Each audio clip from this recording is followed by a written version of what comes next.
Hello and welcome to another Common Core Algebra 1 lesson by eMath Instruction. My name is Kirk Weiler, and today we're going to be doing Unit 6, Lesson number 4 on exponential functions. Before we begin, let me remind you that you can find a copy of the worksheet that goes with this video, along with a homework assignment, by clicking on the video's description. As well, don't forget about the QR codes at the top of each one of our worksheets. Use your smartphone or your tablet to scan that code, and it'll bring you to the video associated with the lesson.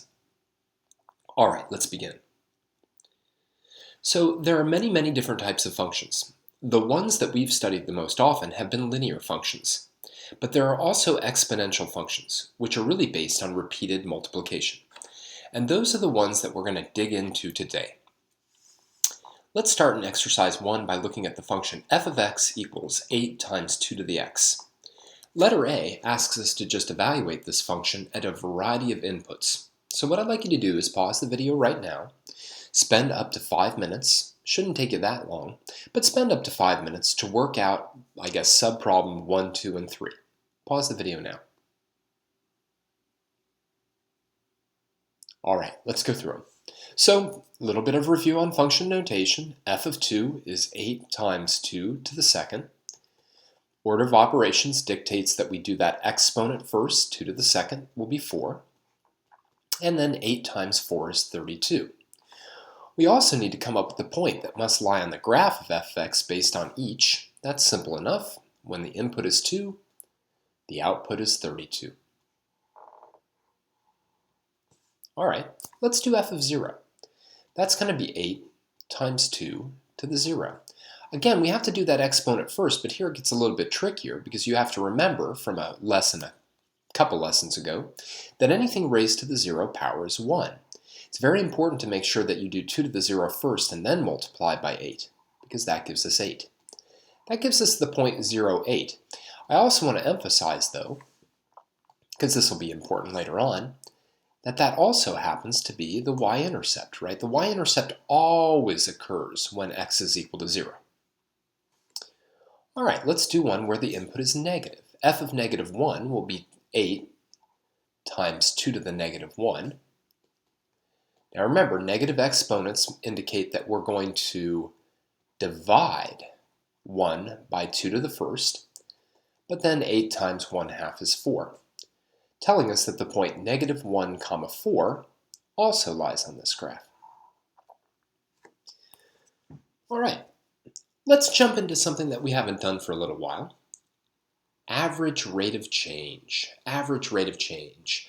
Let me do something down here. Average rate of change, right, as we go from x equals a to x equals b, is just the slope formula. It's the y value at b minus the y value at a divided by b minus a. This is just the change in the y values divided by the change in the x values. So if we want to calculate the average rate of change from negative 1 to 0, that's pretty easy. Because we know at negative 1, our y value is 4. We know that at 0, our y value is 8. So if I'm finding the change in y divided by the change in x, I can just do 8 minus 4. Now watch out. Divided by 0 minus negative 1. So that's going to be 4 divided by positive 1 for an average rate of change of 4.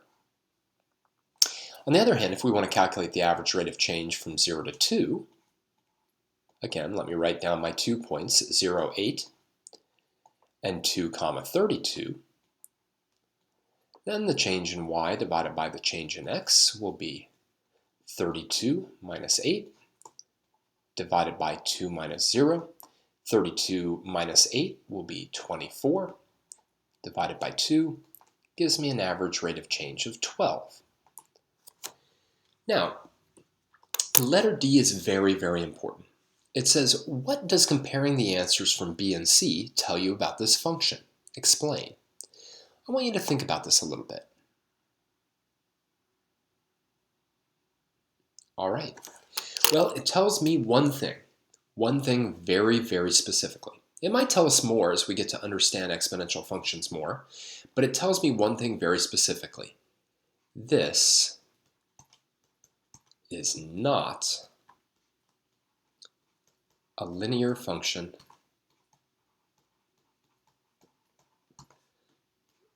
because its average rate of change, I wish that wasn't so long, because if its average rate of change is not constant, right? We've only really studied one type of function, which is linear. And what makes a linear function linear is that its average rate of change is always the same. And in fact, it's its slope, the m value, if you will. But here we see that our exponential function has a much larger average rate of change on the interval 0 to 2, right, an average rate of change of 12, as opposed to the interval from -1 to 0, where it's only 4.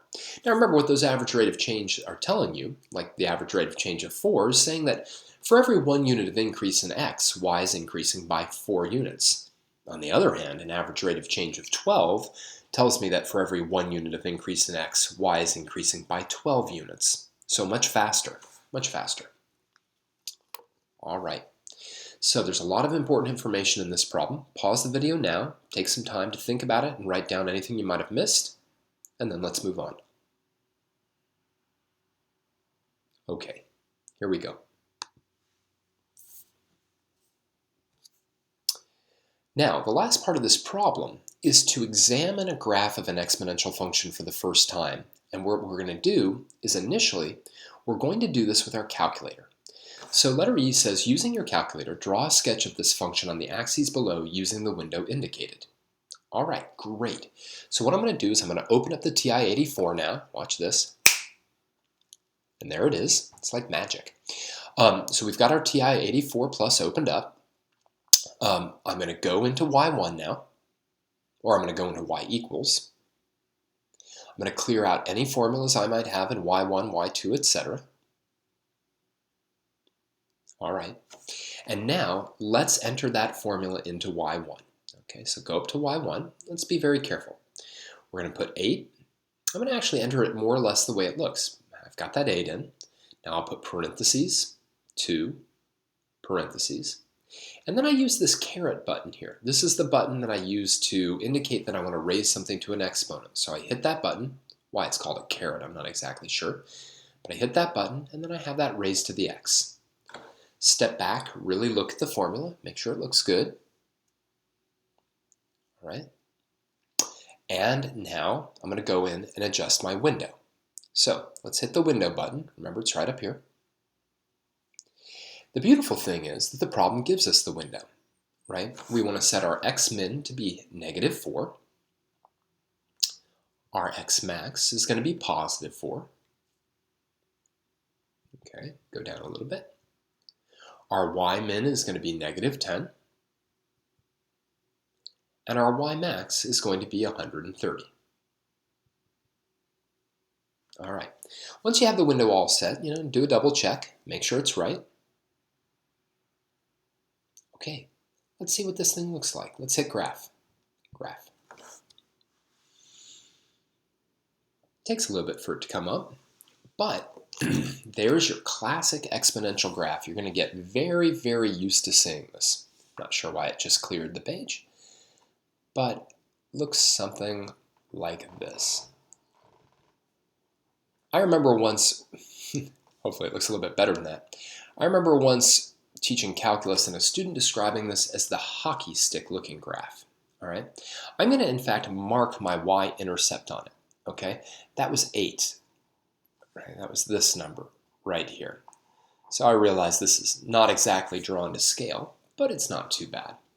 We're going to see that looking graph again and again and again. This graph that looks a little bit linear, but definitely has some curve to it. Okay, probably a lot more curve than what I just drew. Anyhow, I'm going to get rid of my TI-84 Plus now with a snap. Okay, my calculator is gone. I'm going to clear out the screen, and then we're going to summarize. All right, let's take a look. Exponential functions. Your basic exponential function has 2 parameters, just like your basic linear function does. Now, they tend to be called a and b. I apologize if this is confusing with, your y equals mx plus b. This b and this b have nothing to do with one another, all right? So cross that out. But let's talk about these two exponential parameters. All right. A, the number sitting here, is actually the y-intercept. And the reason it's the y-intercept is that if we put 0 in for x, which is where we always get our y-intercept, then this will always equal 1. So we'll always get a times 1, which will give us a. So that number is the number we begin with. It's our y-intercept. When we were talking about rumors spreading, it was the initial number of people who knew the rumor. When we talked about Helmet walking that weird half-distance thing, it was 160 feet, if you remember that from our last lesson, if you were even with us for that last lesson. Anyhow, then you have b. b is the multiplying factor, the base. It's what you're multiplying by again and again for a unit increase in x. So for instance, again, if we take us back to the rumor spreading, b was 2 because we were doubling for every unit increase in x. Sometimes it's known as the growth factor, sometimes it's known as the decay factor. There's lots of little names given for it. But honestly, it's what you multiply by each time you increase x by 1. That's all. So I'm going to clear this text out, copy down what you need to, little notes here and there. All right, let's do it. Okay, that's gone. So let's get into some problems now. Okay, exercise number 2 says consider the function g of x equals 54 times 1/3 to the x. Okay, letter A says evaluate g of 0. What point does this indicate on the graph of g? Why don't you go ahead and do that? All right, well, I hope that was quick. We just sort of talked about this, right? G of 0 is 54 times 1/3 to the 0. 1/3 to the 0 is going to be equal to 1. And 54 times 1 is 54. So that indicates the point 0, 54, but more importantly, it indicates the y-intercept. Emphasizing again that that number is what we start with. It's our y-intercept. Now, the second part says, without the use of your calculator, determine the values of g of 1 and g of 2. Try to do that, okay? Try to figure out what g of 1 is and what g of 2 is.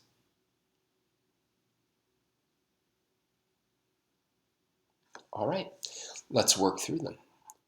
Well, g of 1 is going to be 54 times 1/3 to the first, but 1/3 to the first is just 1/3. And of course, multiplying 54 by 1/3 is the same as dividing 54 by 3. So we get 18.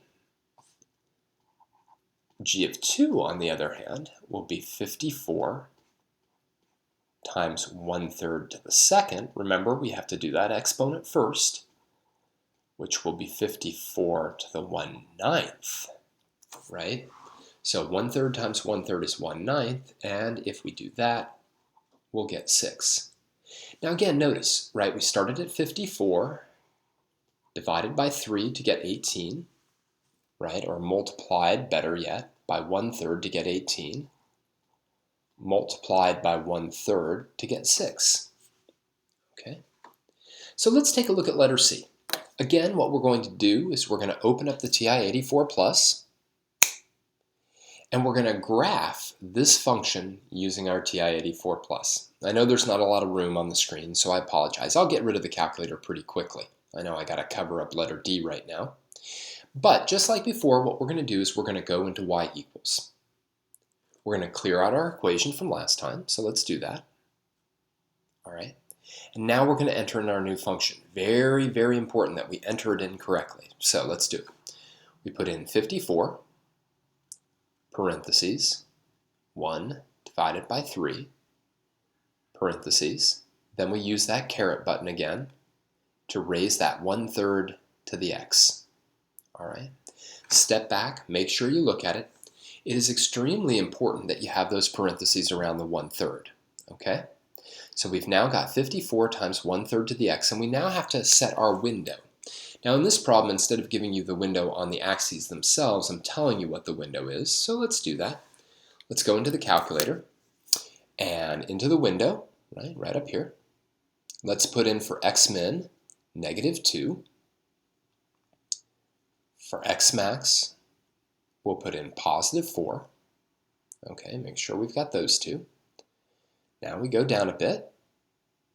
For y min, we're going to put in -10. And for y max, we're going to put in 100. All right, so we've got our window set. We've got our function in properly. I think it's time to graph. So let's do it. Graph is up here. Let's hit it. Graph. Takes a little bit of time, but what we end up seeing is a graph that is very, very similar to our last one, but now that hockey stick, if you will, kind of looks more like this. Our y-intercept is 54. Right? So we've got my 100 up here, we've got my -10 down here, my -2 here, and my 4 here. Now, letter D is very, very important. Why is this exponential function always decreasing while the one in exercise 1 is always increasing? Well, let's make sure we get rid of the calculator first. It's gone. And now let's answer this. Why was it that this function was decreasing, always, right? Always going downhill, this function, whereas the one in our first exercise was increasing? Well, in this case, it was because our base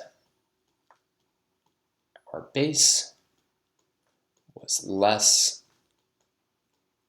than 1 in this problem and greater than 1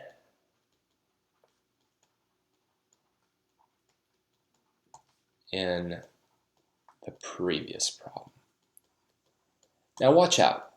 Some people will jump to an incorrect conclusion. Not so much an incorrect conclusion, but an incorrect statement. They'll say something like, well, in this case it was decreasing because the base was fractional, and in the last case it wasn't. It doesn't have anything to do with fractions. It has to do with a very simple fact about multiplication. If you multiply by a number greater than 1, the result will increase. If you multiply a positive number by a number greater than 1, the result will increase over what you started with. On the other hand, if you multiply by a number between 0 and 1, I'd like to just say less than 1, but then that would include negatives. But if we multiply by a number between 0 and 1, then the result we get decreases. We can summarize that in the little box that we have sitting here.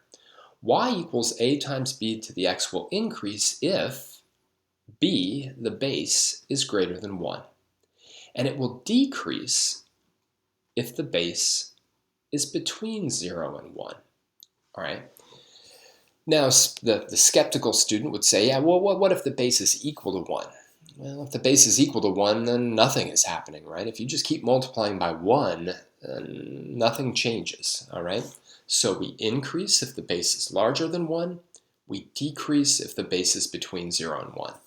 I can't even tell you how important this is, all right? Probably should have gotten its own page because of how important it is, but make sure to know this. This is sort of the equivalent of saying that a linear function will increase if the slope is positive and decrease if the slope is negative. Here it's about whether the base is greater than 1 or between 0 and 1. We'll never have a base that's negative, all right? And it'll actually be rare, especially in modeling problems, for the y-intercept or the starting amount to be negative. So we won't be too worried about that. All right, lots of important stuff in this problem. Pause the video now to think about it and write down anything you might have missed. Okay, let's keep going. So we just saw some really important stuff, all about what's the y-intercept and does the function increase or decrease. So just a real quick check on that, whether or not you've got that. Exercise 3 says for each of the following exponential functions, give its y-intercept and tell whether it's increasing or decreasing. All right, well, what I'd like you to do is pause the video right now and see if you can do these. They're actually very, very quick. If you're still confused, we'll go through letter A and then we'll pause again.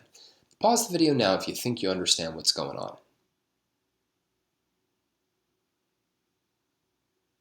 All right, let's go through it. So this is how easy it is. It's kind of like identifying the slope and the y-intercept of a line. Here's your y-intercept. My y-intercept is 8, and it is decreasing because 2/3 is less than 1. I'm not going to say it's between 0 and 1, it's less than 1, right? 2/3 will force that 8 to get smaller. All right, do you get it? So pause the video now and see if you can do B and C if you haven't done them already. All right, let's do them. So in this case, my y-intercept is 125, and we're increasing in this case because 1.5 is greater than 1. Pretty much that simple. Letter C, the y-intercept is equal to 56, and again, we are increasing because 3/2, which is the same as 1.5, I only realized that now, is greater than 1. I mean, I know 3/2 and 1.5 are the same, I just didn't realize I used the same base there, because 3/2 is greater than 1. All right, so it's very, very important. It's not about fractions, it's not about decimals. The increasing and decreasing nature of exponential functions is all about whether that base is greater than 1 or between 0 and 1.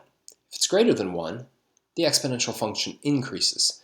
If it's between 0 and 1, the exponential function decreases. All right, so I'm going to clear this out. Pause the video if you need to. Okay, here we go. All right, last problem. We're going to be doing this a lot in the future, but finding equations of exponential functions. Think of all the equations of linear functions we've found at this point. Now we're going to do exponential functions. All right, so we want to figure out the equation in a times b to the x form. Again, what I'd like you to do is I'd like you to actually pause the video now and see if you can come up with the equation. I know that we haven't done this yet, but you do have all the knowledge you need for it. The beautiful thing is, once you have the equation, you could test it on a variety of different points. But pause the video now, take a few minutes to see if you can do it.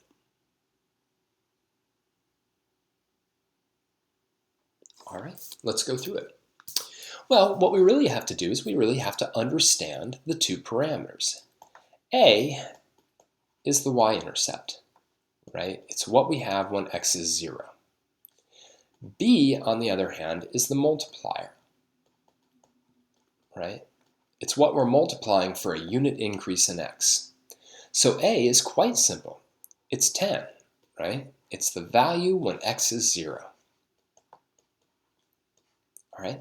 On the other hand, B can be found by thinking about what we do to go from each one of these y values to the next one. And what we're doing each time is we're multiplying by 3. So B is 3. So this exponential function is y equals 10 times 3 to the x. And you could test it. You know, one of the things that you could do is you could say, well, if I took x equals 3 and I plugged this in, I'd get 10 times 3 to the third. 3 to the third is 3 times 3 times 3, which is 27. And I'd get 270. Right? So it's a good check. All right. We're going to get a lot more practice on that in the coming lessons. So pause the video now, write down what you need to. Okay, here we go. All right, let's finish up the lesson. All right, so in the lesson today, what we learned about were general exponential functions. Functions that can be modeled with equations like y equals a times b to the x, where a is that y-intercept, and b is what you're multiplying by each time to get a unit increase in x. All right, we're going to work with these a lot in coming lessons, so you'll get a lot more practice with them because there are many phenomena out there that can't be modeled with linear functions. For now, though, I'd like to thank you for joining me for another Common Core Algebra 1 lesson by eMath Instruction. Until next time, remember, I'm Kirk Weiler. Keep thinking,